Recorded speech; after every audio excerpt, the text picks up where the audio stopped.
Happy Holi दोस्तों, सुरक्षित होली, अच्छी होली की हार्दिक शुभकामनाएं मेरे सभी देशवासियों को। हिरण्यकश्यप नाम का एक राक्षस था। उसने भगवान की तपस्या करी, ब्रह्मा जी की तपस्या करी, घोर तपस्या करी और वरदान मांगा अमर होने का। ब्रह्मा जी ने कहा सृष्टि का नियम है, जिसने जन्म लिया उसे मरना होगा। अमर का वरदान मैं नहीं दे सकता, लेकिन फिर भी ब्रह्मा जी ने उसे वरदान दिया। क्या वरदान दिया? ना तुम दिन में मरोगे, ना तुम रात को मरोगे, ना अस्त्र से मरोगे, ना शस्त्र से मरोगे, ना तुम्हें कोई इंसान मार सकता है, ना कोई नर मार सकता है, ना तुम्हें कोई पशु मार सकता है, और ना तुम जमीन पे मरोगे, ना तुम आकाश में मरोगे। ये वरदान पाके तो हिरण्यकश्यप समझ गया कि भाई साहब आपने तो हमें इनडायरेक्टली अमर होने का ही वरदान दे दिया, इसके बाहर तो दुनिया ही नहीं है। और वो खुशी खुशी वहां से थैंक यू बोल के लौट गया। लौटने के बाद उसे जब समझ में आ गया कि उसे कितना बड़ा वरदान मिल गया, उसे कोई नहीं मार सकता, तो उसने पूरे संसार पर आतंक शुरू कर दिया और सबको ये कहने लगा कि भगवान कोई नहीं, ईश्वर कोई नहीं, नारायण कोई नहीं है, हरि कोई नहीं है, सब कोई उसकी पूजा करे और जो उसकी पूजा नहीं करेगा उसे मौत के घाट उतार दिया करता था। उसके घर एक बालक ने जन्म लिया, नाम पड़ा प्रहलाद। प्रहलाद बचपन से ही श्री हरि के समर्पित थे, भक्त थे, भगवान श्री विष्णु के भक्त थे, नारायण नारायण कहते थे। उन्होंने इनकार कर दिया, पिताश्री मैं आपको भगवान नहीं मानता, आप राजा हैं, भगवान तो वही है, तो ऑलमाइटी गॉड मैं उन्हीं को भगवान मानता हूँ। इससे क्रोधित हो गए, मेरा पुत्र हो गया, तुम ऐसी बात करते हो, पूरे संसार में सब कोई मुझे भगवान मानते हैं, सब मेरी पूजा करते हो, तुम मेरी पूजा नहीं करोगे? बोले मैं नहीं करूँगा, मैं आपको भगवान नहीं मानता, भगवान तो वही है। इससे क्रोधित हुए, उसे डराया धमकाया, मगर वो विचलित नहीं हुए। भक्त प्रहलाद ने एक ही बात रटाई रखी, नारायण नारायण नारायण। समर्पित भक्त थे दोस्तों। अगर हम भगवान के प्रति समर्पित रहें और अपने सारे कष्टों को भगवान की तरफ अगर छोड़ दें और खुद अगर खाली हम यही कहें कि भाई अब जो है आप ही हो भगवान, मैं तो आपके प्रति समर्पित हूँ, तो दोस्तों भगवान जरूर हमें कष्ट से निकालते हैं।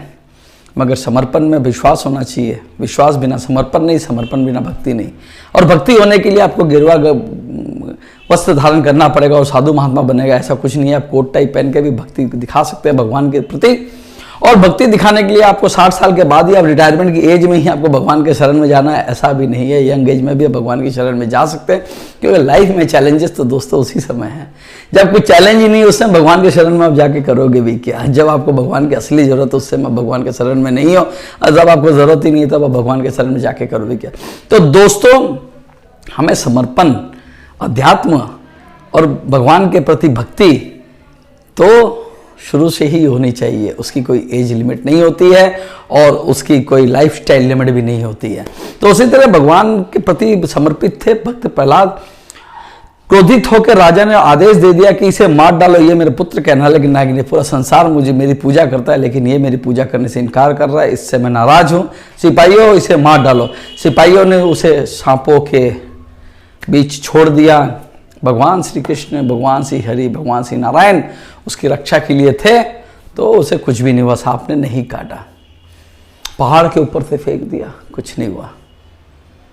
उसे तरह तरह की मारने की तरीके अपनाए गए, मगर भगवान ने रक्षा करी, उसके कुछ नहीं हुआ। भक्त प्रहलाद को कुछ भी नहीं हुआ, वो सिर्फ नारायण नारायण नारायण करते रहे।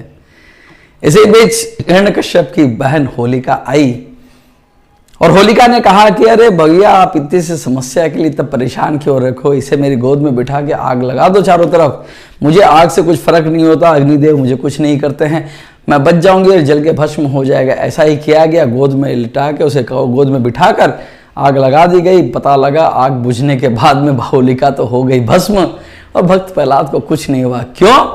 क्योंकि साक्षात भगवान भक्त प्रहलाद की रक्षा कर रहे थे। और दोस्तों इसी तरह पूर्णिमा के दिन होलिका जल के राख हो गई थी और भक्त प्रहलाद उस अग्नि जो हुआ था, अग्नि से सुरक्षित बाहर निकल के आए थे। इसीलिए हम पूर्णिमा के दिन होलिका दहन का कार्यक्रम करते हैं। होलिका दहन जो हम मनाते हैं वो इसी वजह से मनाया जाता है। और पूर्णिमा के बाद में सब कोई हम मिलकर होली का त्यौहार मनाते हैं। और रंगों वाली होली, श्री कृष्ण ने गोपियों के साथ रंगों के साथ होली खेलने का रिवाज शुरू किया और तब से रंगों के साथ होली खेली जाती है। तो ये कारण है दोस्तों होली खेलने का और होलिका दहन का, जिसकी वजह से हम होलिका दहन हम होली खेलते हैं।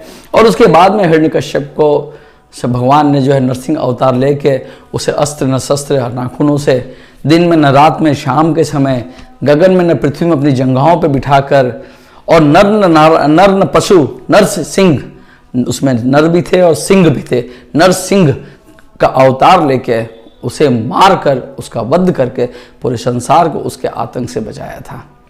तो दोस्तों ये हमारे होली मनाने का रहस्य, यही कारण है जिसकी वजह से हम होली मनाते हैं। अच्छा लगा तो ये वीडियो आप तो अपने दोस्तों के साथ शेयर कीजिए और मेरे फेसबुक पेज को फॉलो कीजिए, यूट्यूब जो चैनल है उसे सब्सक्राइब कीजिए। फिर मिलेंगे अगले वीडियो में, तब तक के लिए सभी को हैप्पी होली।